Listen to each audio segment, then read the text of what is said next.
If you're divorcing a narcissist and it feels like the abuse didn't end when you left, it just moved into the legal system, you're not imagining it. For many women, divorce doesn't bring relief. It brings new forms of control dressed up as legal process. Today, I want to explain how narcissists use the legal system to continue abuse, why it's so effective, and how to stop letting it destabilize you. I'm Victoria McCooey. I'm a high-conflict divorce coach, a divorce mediator, and the creator of the Reclaim Your Power system. I help people every day who are right where you are, stuck in a toxic marriage to a narcissistic spouse, or already engaged in a contentious divorce from one.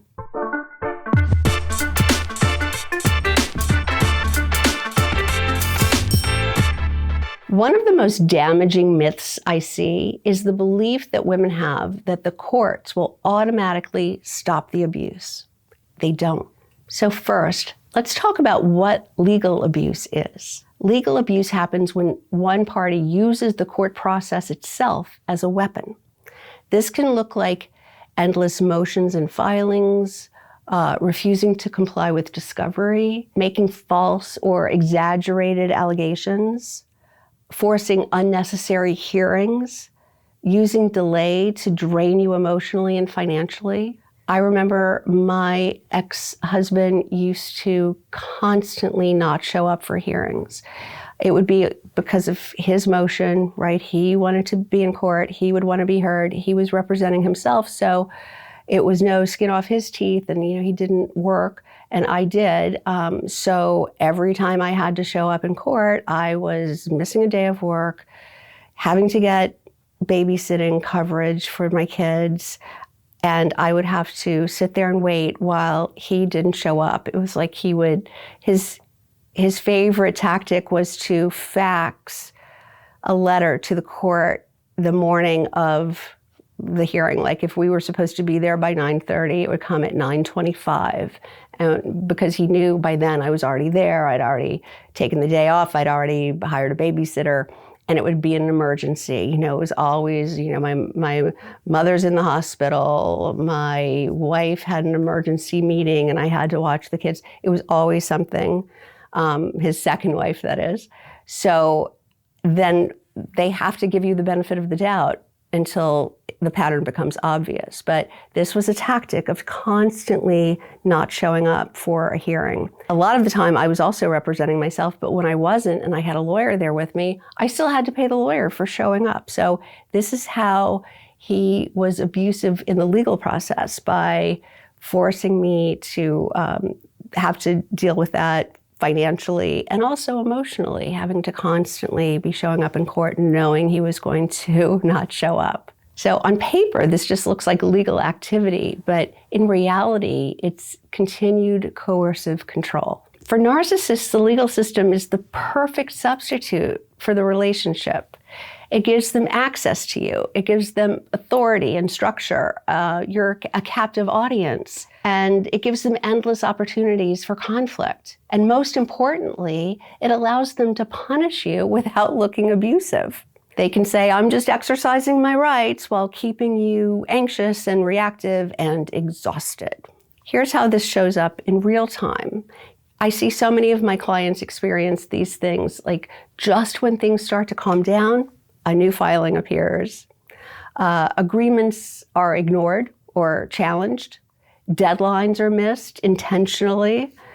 You're forced to respond over and over again. Your life stays on hold. And over time, you start to feel like you can never relax because the next legal attack could be at any moment.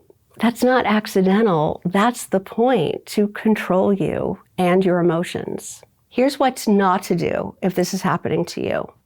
But this is where many women accidentally make things worse, though it's totally understandable why they react this way. Like assuming the court will immediately understand this tactic, but they can't.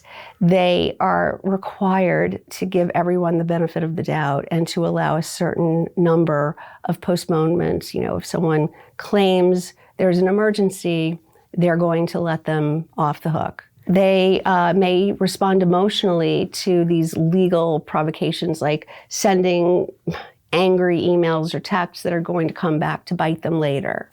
They may over-communicate with the narcissist directly. Pick up the phone and go, how can you keep doing this? What are you doing? I can't stand how you keep doing this every time. You don't want to do any one-on-one communication when you're angry at something the narcissist did, because that's exactly what fuels them. Or they try to explain the abuse instead of documenting it. They let urgency override strategy. Legal abuse feeds on reaction. The more distressed you become, the more effective the tactic is. So, what's the right strategy? The shift comes when you learn to treat legal abuse as a pattern, not a series of emergencies. That means expect the obstruction. Create strong boundaries around communication. Let your lawyer manage contact whenever possible. Document behavior, not emotions. Focus on consistency over confrontation. When you stop treating every filing as a crisis, you start reclaiming your nervous system and your clarity. When you start recognizing legal abuse, you stop personalizing every delay. You conserve emotional and financial resources. You make smarter decisions. You stop feeling like you're losing every time they file something. You regain a sense of control. And over time, patterns matter. Courts may not react to one incident, but they do respond to documented behavior over time. If you take one thing from this video, let it be this. When the narcissist uses the legal system to continue abuse, the goal is not justice, it's control. I remember every time I received a new motion from my ex-husband, it would feel as if I'd been punched in the gut. I'd spin out with anxiety and dread, and I'd feel like a total victim.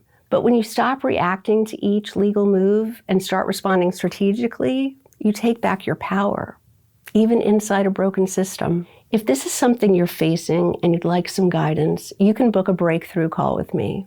There's a link in the description below where you can get right on my calendar. Did you find this information helpful? I hope you did. If you liked this video, will you please give it a thumbs up? And don't forget to subscribe. Thanks so much for watching.